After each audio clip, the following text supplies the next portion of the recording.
प्रमोद कृष्णम ने कहा कि राहुल गांधी के नेतृत्व में कांग्रेस पार्टी अपने सबसे बड़े संकट से जूझ रही है। उनके बयान पर सियासी बयानबाजी अब तेज हो गई है।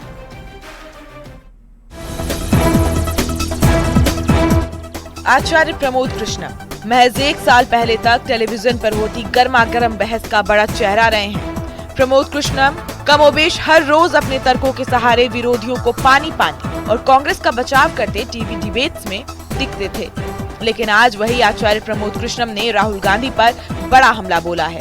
भारत के प्रधानमंत्री नरेंद्र मोदी जी के हाथों में संविधान भी सुरक्षित है, देश भी सुरक्षित है। राहुल गांधी जी को कांग्रेस की चिंता करनी चाहिए। कल की धाम के स्थापना दिवस पर बिहार पहुंचे आचार्य प्रमोद कृष्णम ने राहुल गांधी पर निशाना साधते हुए कहा कि राहुल गांधी के नेतृत्व में कांग्रेस पार्टी अपने सबसे बड़े संकट से जूझ रही है। राहुल गांधी जी को चुन लिया था।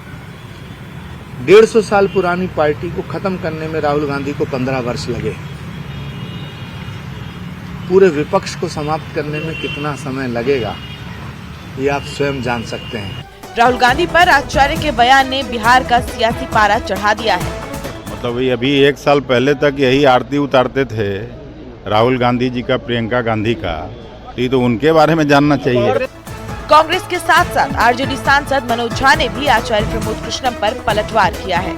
ये देश आस्था और रैशनैलिटी में यकीन करता है। किसी प्रमोद कृष्णन और किसी को हक नहीं है किसी दूसरे की आस्था पर सवाल करे।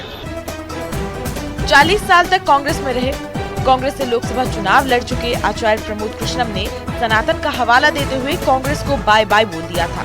तब से लगातार कांग्रेस और राहुल गांधी उनके निशाने पर हैं। सवाल ये कि क्या सच में राहुल गांधी के नेतृत्व में कांग्रेस सबसे बड़े संकट से जूझ रही है? न्यूज़ 18 के लिए पटना से शैलेंद्र और धर्मेंद्र के साथ ब्यूरो रिपोर्ट।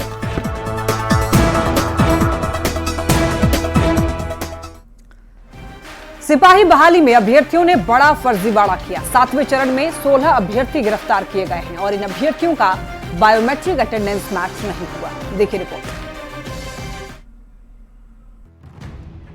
सिपाही बहाली में बड़ा फर्जीवाड़ा। 7वें चरण में 16 अभ्यर्थी गिरफ्तार, बायोमेट्रिक अटेंडेंस नहीं हुआ मैच।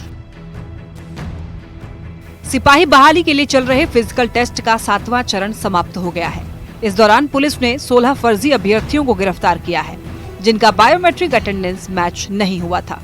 लिखित परीक्षा में इन सभी ने स्कॉलर बिठाया था और इसके लिए उन्होंने 1 से 5 लाख रुपए तक की डील की थी। केंद्रीय चयन परिषद ने इसका खुलासा किया है। इस हफ्ते कुल 9,600 अभ्यर्थियों को फिजिकल टेस्ट के लिए बुलाया गया था, लेकिन केवल 7,771 अभ्यर्थी ही पहुंचे थे। इस परीक्षा के 7 चरणों में अब तक करीब 75 अभ्यर्थी कदाचार में लिप्त पाए गए हैं। जब इन अभ्यर्थियों का बायोमेट्रिक मिलान शारीरिक दक्षता परीक्षा में की गई तो इनकी करतूत पकड़ी गई।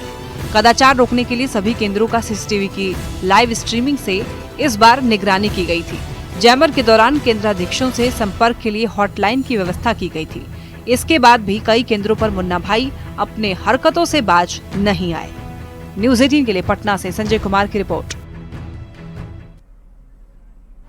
बिहार में चल रही सिपाही भर्ती परीक्षा में फर्जीवाड़ा का बड़ा मामला सामने आया है। आज खत्म हुए 7वें चरण में फर्जीवाड़ा के आरोप में 16 अभ्यर्थियों को गिरफ्तार किया गया है। केंद्रीय चयन परिषद ने फर्जीवाड़े का खुलासा करते हुए ये बताया कि इन सभी फर्जी अभ्यर्थियों की पहचान बायोमेट्रिक प्रणाली से की गई है। इस फर्जीवाड़ा और कार्रवाई के बारे में और अधिक जानकारी दे रहे हैं न्यूज़ 18 संवाददाता संजय कुमार। बिहार में इन दिनों सिपाही भर्ती परीक्षा चल रही है और फिजिकल टेस्ट चल रहा है राजधानी पटना में, और 7वां चरण आज खत्म हुआ है। 7वां चरण और 7वें चरण में 16 अभ्यर्थियों को फर्जीवाड़ा के आरोप में गिरफ्तार किया गया है। दरअसल ये ऐसे अभ्यर्थी हैं जिनके बदले लिखित परीक्षा स्कॉलर ने दी थी और बायोमेट्रिक प्रणाली से जब जांच की गई तब ये सभी लोग फर्जीवाड़ा के आरोप में गिरफ्तार किए गए हैं। 7वें चरण में कुल मिलाकर 9,600 अभ्यर्थियों को कॉल किया गया था और जो एग्जामिनी यहां पर अपीयर हुए थे उनकी संख्या 7,771 थी, लेकिन फर्जीवाड़ा में 16 अभ्यर्थी गिरफ्तार कर लिए गए हैं। तो निश्चित तौर पर लगातार कार्रवाई चल रही है। 7वें चरण तक अब की अगर बात कर लें तो कई अभ्यर्थी जो है वो फर्जीवाड़ा के आरोप में गिरफ्तार किए गए हैं। केंद्रीय चयन पर्षद सिपाही भर्ती ने साफ तौर पर कहा है कि जिन लोगों ने रिटर्न एग्जाम खुद से नहीं दिया है, अगर वो शारीरिक दक्षता परीक्षा में पहुंचते हैं तो बायोमेट्रिक प्रणाली से उनकी पहचान कर ली जाएगी और उनकी गिरफ्तारी सुनिश्चित की जाएगी। जो 16 लोग गिरफ्तार किए गए हैं, इनके खिलाफ गर्दनीबाग थाने में FIR लॉन्च किया गया है और गर्दनीबाग थाने की पुलिस को इन सभी को हैंडओवर कर दिया गया है और इन सभी को जुडिशियल कस्टडी के लिए न्यायालय भेजा गया है। तो निश्चित तौर पर एक बड़ी कार्रवाई केंद्रीय चयन पर्षद सिपाही भर्ती द्वारा। कैमरा पर्सन दीपक कुमार के साथ संजय कुमार, न्यूज 18 पटना। मुजफ्फरपुर में 6 करोड़ की ड्रग्स को एनसीबी ने नष्ट कर दिया। धधकते चिमनी में करोड़ों के ड्रग्स को आग के हवाले कर दिया गया है। नशा मुक्त समाज बनाने के लिए एनसीबी ने एक बड़ा एक्शन लिया है। इस रिपोर्ट में देखिए।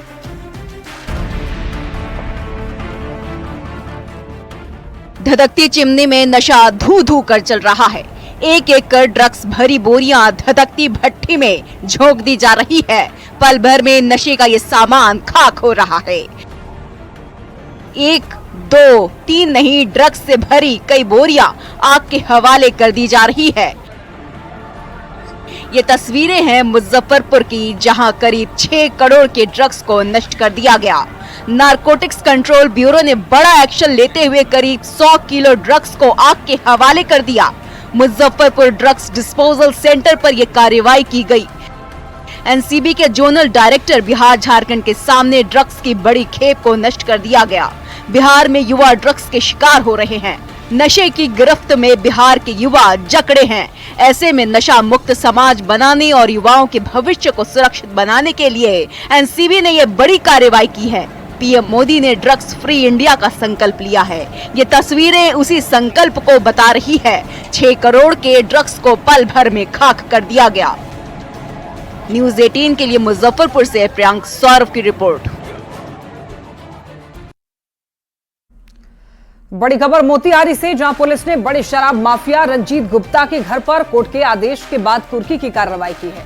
रंजीत गुप्ता पर मोतिहारी के विभिन्न थानों में शराब, ड्रग्स और मारपीट से जुड़े हुए 12 मुकदमे दर्ज हैं। पुलिस ने रंजीत गुप्ता को सरेंडर को लेकर चेतावनी दी थी, लेकिन सरेंडर नहीं करने पर कुर्की की कार्रवाई की गई।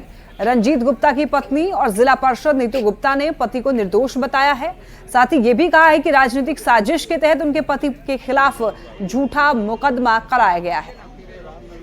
दारू का उन पे आरोप लगा हुआ है, जो भी मतलब झूठा आरोप है। 12 केस हैं।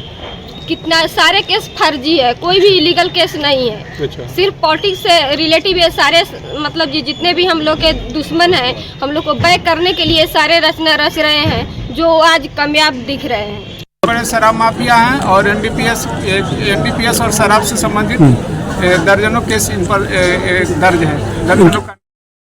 जैसे 15 असाधारण महिलाएं भी शामिल थी। दुनिया के कई हिस्सों में जो महिलाओं की समानता को एक सुदूर आदर्श समझा जाता था, तो भारत में महिलाएं राष्ट्र की नियति को आकार देने में सक्रिय योगदान दे रही थी।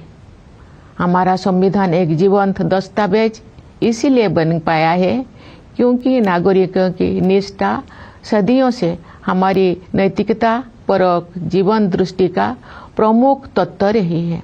हमारा संविधान भारतवासियों के रूप में हमारी सामूहिक अस्मिता का मूल आधार है, जो हमें एक परिवार की तरह एकता के सूत्र में पिरोता है। पिछले 75 वर्षों से संविधान ने हमारी प्रगति का मार्ग प्रशस्त किया है।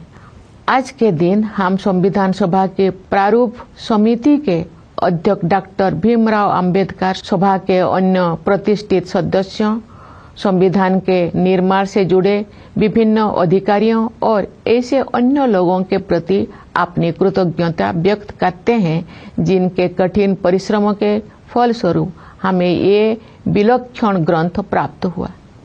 प्यारे देशवासियों, संविधान लागू होने के बाद के ये 75 वर्ष हमारे युवा गणतंत्र की सर्वांगीण प्रगति के साक्षी है। स्वाधीनता के समय और उसके बाद भी देश के बड़े हिस्सों में घोर गरीबी और भूखमरी की स्थिति बनी हुई थी, लेकिन हमारा आत्मविश्वास कभी डिगा नहीं। हमने ऐसे परिस्थितियों के निर्माण का संकल्प लिया जिनमें सभी को विकास करने का अवसर मिल सके। हमारे किसान भाई बहनों ने कड़ी मेहनत की और हमारे देश को खाद्यान्न उत्पादन निर्भर बनाया। हमारे मजदूर भाई बहनों ने अथक परिश्रम करके हमारा इंफ्रास्ट्रक्चर और मैन्युफैक्चरिंग सेक्टर का कायाकल्प कर दिया। उनके शानदार प्रदर्शन के बल पर आज भारतीय अर्थव्यवस्था विश्व के आर्थिक परिदृश्य को प्रभावित कर रही है। आज का भारत अंतर्राष्ट्रीय मंच पर नेतृत्व की स्थिति हासिल कर रहा है। संविधान में निर्धारित रूपरेखा के बिना ये व्यापक परिवर्तन संभव नहीं हो सकता था। हाल के वर्षों में आर्थिक विकास की दर लगातार ऊंची रही है, जिससे हमारी युवाओं के लिए रोजगार के अवसर पैदा हुई है। किसानों और मजदूरों के हाथों में अधिक पैसा आया है तथा बड़ी संख्या में लोगों को गरीबी से बाहर निकाला गया है। साहसिक और दूरदर्शी आर्थिक सुधारों के बल पर वर्षों में प्रगति की ये रफ्तार बनी रहेगी। समावेशी विकास हमारी सर्वोच्च प्राथमिकता दी जा रही है। इसीलिए प्रधानमंत्री जन धन योजना, प्रधानमंत्री जीवन ज्योति बीमा योजना, प्रधानमंत्री सुरक्षा बीमा योजना, मुद्रा योजना, स्टैंड अप इंडिया और अटल पेंशन योजना जैसी वित्तीय समर्थन योजनाओं का विस्तार किया गया है, ताकि अधिक से अधिक लोगों तक विभिन्न प्रकार की वित्तीय सहायता पहुंचाए जा सके। ये भी एक बहुत महत्वपूर्ण बदलाव है कि सरकार ने जन कल्याण को नई परिभाषा दी है, जिसके अनुसार आवास और पेयजल जैसे बुनियाद। तो आप यहाँ पर सुन रहे थे देश की राष्ट्रपति को, जो कि गणतंत्र दिवस के पूर्व संध्या पर संबोधित कर रही थी। चलिए बढ़ते हैं अब खबरों में आगे। और भ्रष्टाचार के आरोप में निलंबित बेतिया के पूर्व डीईओ रजनीकांत प्रवीण का पुराना वीडियो सामने आया है, जिसमें वो भव्य यज्ञशाला में प्रवचन करते हुए दिख रहे हैं।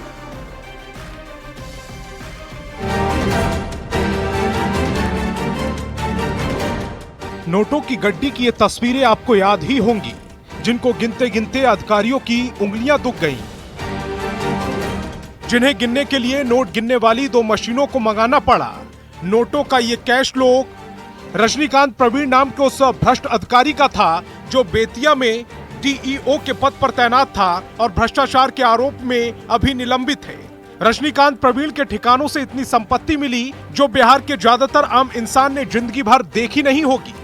अब जरा काली कमाई से जमा किए गए कैश लोग के स्वामी और बेतिया के पूर्व डीईओ रजनीकांत प्रवीण का एक दूसरा रूप भी देख लीजिए।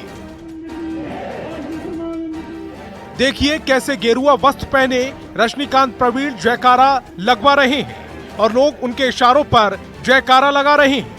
वीडियो पुराना है। लोगों की माने तो बेतिया का भ्रष्ट पूर्व डीईओ बेतिया में ही भव्य यज्ञशाला में यज्ञ करवाता था, प्रवचन करता था और प्रवचन में हजारों लोग पहुंचते थे। लोगों की माने तो रजनीकांत प्रवीण हर हफ्ते प्रवचन करता था और काली कमाई से जुटाए धन को पूजा पाठ में भी खर्च करता था। सवाल है कि काली कमाई से पूजा पाठ करने से पाप धुल जाएंगे? क्या भ्रष्टाचार के पाप को धुलने के लिए प्रवचन करता था रजनीकांत प्रवीण? न्यूज़ 18 के लिए बेतिया से मुन्ना राज की रिपोर्ट। 76वें गणतंत्र दिवस समारोह को लेकर पटना का ऐतिहासिक गांधी मैदान सज धज कर तैयार है। 26 जनवरी को सुबह 9 बजे राज्यपाल आरिफ मोहम्मद खान गांधी मैदान में झंडोत्तोलन करेंगे। इस मौके पर मुख्यमंत्री नीतीश कुमार और डिप्टी सीएम सहित मंत्री और कई गणमान्य लोग गांधी मैदान में मौजूद रहेंगे। 76वें गणतंत्र दिवस समारोह को लेकर पटना का ऐतिहासिक गांधी मैदान सज धज कर तैयार है। बेहद ही खूबसूरत तस्वीर इस वक्त हम आपको गांधी मैदान की दिखा रहे हैं और इस बार राज्यपाल आरिफ मोहम्मद खान झंडोत्तोलन करेंगे। इसको लेकर पूरी तैयारियां जो है वो कर ली गई हैं। परेड में 20 टुकड़ियां हिस्सा ले रही हैं, जबकि 15 विभागों की झांकियां भी इस बार प्रस्तुत की जाएंगी, जिसको लेकर तमाम तरह के इंतजाम किए गए हैं। पूरे गांधी मैदान को अगर सुरक्षा के लिहाज से बात की जाए तो 4 जोन में बांटा गया है और अपर जिला दंडाधिकारी और अपर पुलिस अधीक्षक स्तर के अधिकारियों के नेतृत्व में सुरक्षा कमान सौंपी गई है। पूरे गांधी मैदान और आसपास के इलाकों में भी निगरानी रखी जाएगी। अस्थायी थाना खोला गया है, कंट्रोल रूम है। 18 प्रयागराज में लगे महाकुंभ से वैसे तो कई नाम चर्चा में आए, लेकिन आईआईटी बाबा का नाम लगातार सुर्खियों में है। न्यूज 18 संवाददाता सुभी मिश्रा ने भी उनसे खास बातचीत की, तो इस दौरान उन्होंने अपने आध्यात्म के सफर की जानकारी दी, लेकिन अचानक से आईआईटी बाबा फूट फूट कर रोने लग गए।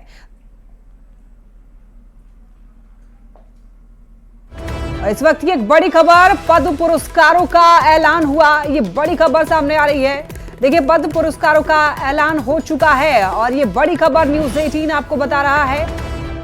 पद्म पुरस्कारों का ऐलान किया जा चुका है। इस वक्त की सबसे बड़ी और अहम खबर बता दें आपको, सबसे बड़ी खबर, पद्म पुरस्कारों का ऐलान किया जा चुका है। न्यूज 18 आपको बता रहा है बिहार के दो लोगों का नाम है, तो पद्म पुरस्कारों का ऐलान हुआ है जिसमें बिहार के भी 2 लोगों का नाम है और ये बहुत ही गर्व की बात है।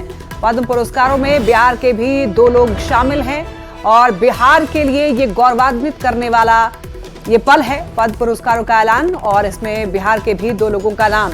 और ऐसे में बिहार के लोग अब काफी गर्व महसूस कर रहे हैं, क्योंकि बिहार के भी 2 लोगों को ये सम्मान मिलेगा।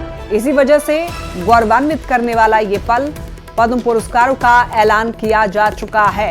ये बड़ी खबर न्यूज 18 बिहार झारखंड आप तक ये पहुंचा रहा है ये खबर। और देखिए, गणतंत्र दिवस से पूर्व संध्या को ये खबर आई है और इसी वजह से ये खबर जो है अपने आप में काफी अहम है, काफी गौरवान्वित करने वाली ये खबर। बिहार के 2 लोगों को ये सम्मान मिलने जा रहा है। भीम सिंह भावेश को सम्मान मिलेगा। भीम सिंह का नाम देखिए इसमें शामिल है जिनको ये पुरस्कार मिलेगा। तो पद्म पुरस्कारों का ऐलान किया जा चुका है जिसमें भीम सिंह भावेश का नाम सामने आ रहा है। बिहार के जो 2 लोग हैं जिनको ये सम्मान मिलेगा, उसमें भीम सिंह भावेश जिनको ये सम्मान दिया जाएगा, तो ये जानकारी अब तक पहुंचा रहे हैं। और दूसरा, निर्मला देवी का भी नाम इसमें शामिल है। तो भीम सिंह और निर्मला देवी, ये 2 लोग जिनको ये पुरस्कार मिलेगा। और आपको ये बता दें कि भीम सिंह ने मुसहर जाति के लिए काफी कुछ काम किया है, बहुत बड़ा उनका योगदान है और इसी वजह से उनको ये सम्मान दिया जा रहा है। तो ये जो उनको सम्मान मिलेगा, ये पूरे बिहार वासियों के लिए एक तरीके से गौरव का क्षण है, गौरव का पल है ये खबर से। और देखिए, इसमें निर्मला देवी का भी नाम शामिल है। निर्मला देवी ने सूजनी कढ़ाई के लिए काम किया है और ये भी अपने आप में एक बेहतरीन पल है, उन्होंने भी बहुत अच्छा काम किया है। तो ये 2 लोगों का नाम बता दें आपको, भीम सिंह ने मुसहरों के लिए काम किया है और निर्मला देवी का भी नाम इसमें शामिल है। तो ये 2 नाम जिनको ये सम्मान मिलने वाला है।